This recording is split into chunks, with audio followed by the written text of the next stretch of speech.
back to the Daily Grind. Thanks for checking out the channel. Make sure to hit subscribe if you're new and hit thumbs up if you're not a baby back bagel biting bitch boy, cause you know what time it is. It's full time. MMA. Alright, we've got some good news and we've got some bad news. I'm going to give you the bad news first so I can cheer you up before we end the video, because it just seems like that makes more sense. So let's get to the bad news. The bad news is Conor McGregor has came out and spoken to one of his sponsors, BetSafe, and he told them this statement. My focus is getting back into the right ring or octagon.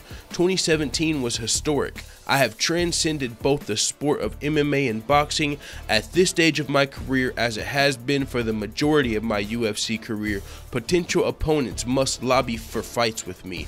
We could see Conor McGregor anywhere. I run the fight game, the fashion game, the whiskey game, or whatever the next business endeavor might be. I have every intention of fighting in 2018 if my compensation and business development endeavors accurately reflect my influence on combat sports.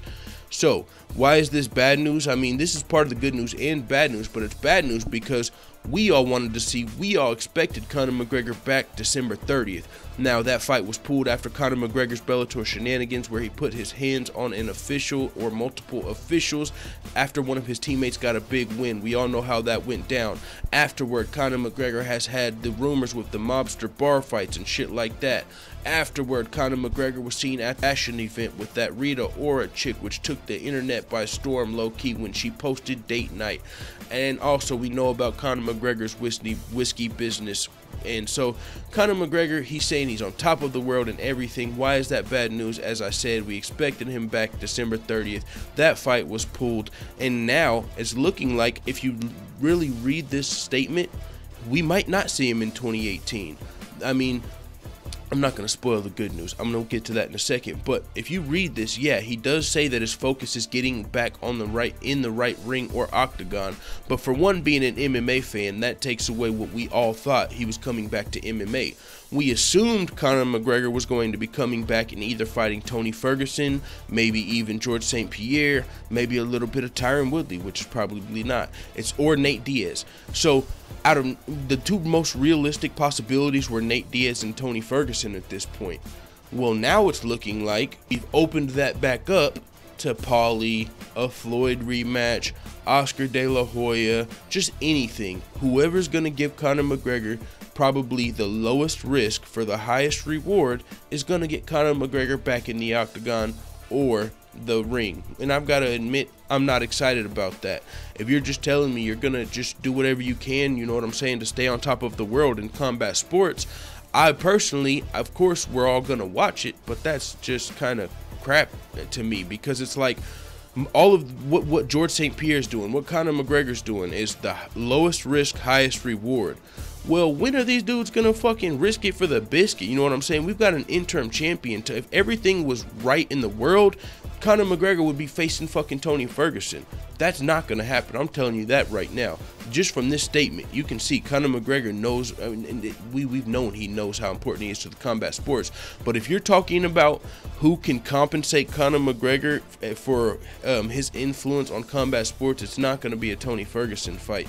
That would just be something for the MMA fans, like in the UFC. Here, I'll do you guys a favor, but Conor McGregor's not fucking doing that. Let's be honest. He either wants the Nate Diaz trilogy fight, which would be huge in MMA, or he's gonna just make more money in boxing, because boxers make more money, because UFC is a newer sport.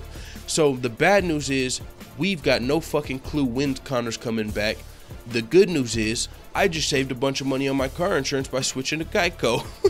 I'm just fucking around. Car insurance is for rich people. No, I'm just fucking around. But the good news is Conor McGregor does plan on fighting again, I guess. You know what I'm saying? I mean, they're not the greatest news. I was hoping I'd get you with the Geico. Hopefully that cheered you up. But I mean, at least we know Conor McGregor plans on fighting. But I think everybody was under that assumption. But one thing we can say is it's got to be a huge fight, and it's most likely going to be the lowest risk, highest reward.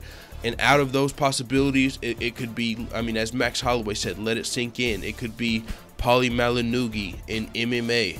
Let that sink in. The greatest MMA fighter of all time fighting a retired boxer in MMA.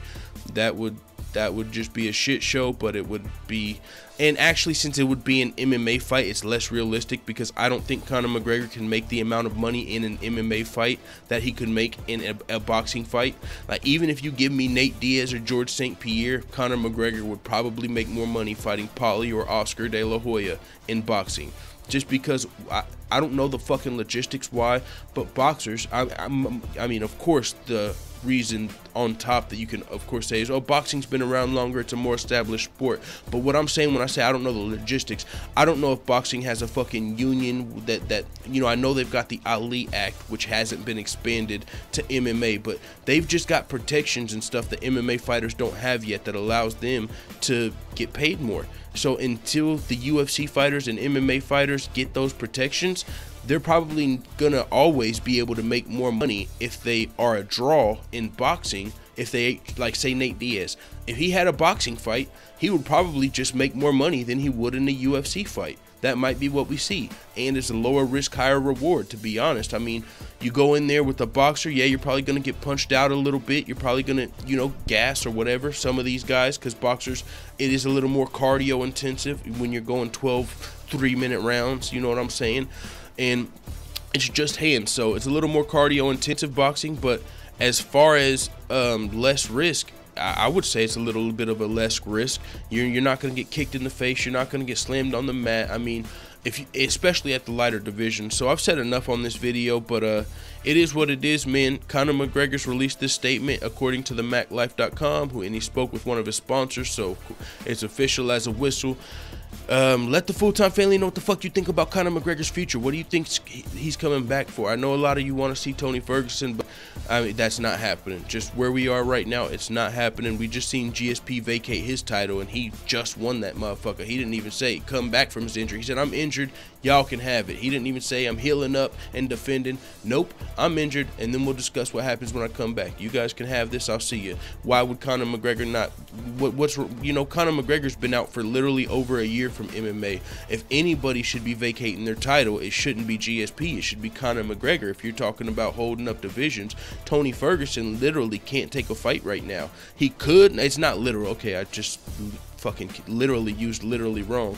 He literally, it doesn't make much sense for him to take a fight because he's the interim lightweight champion. The interim champion's next fight is supposed to be with the real champion. The real champion is Conor McGregor. So why would the interim champion defend his fucking interim belt versus somebody not named Conor McGregor when Conor McGregor's still looming over the sport?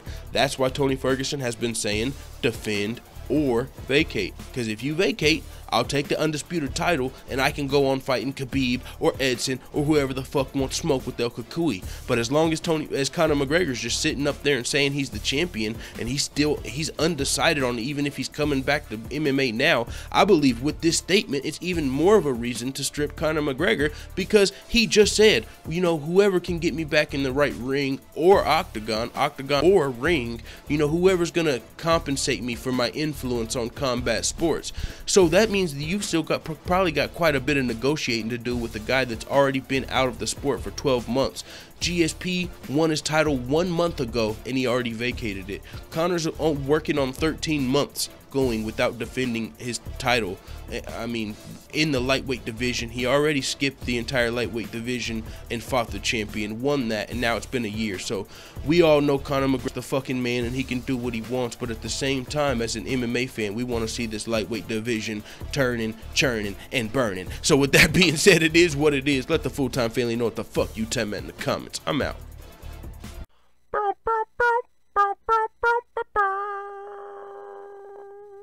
Da da da da da. It's the motherfucking DOWG.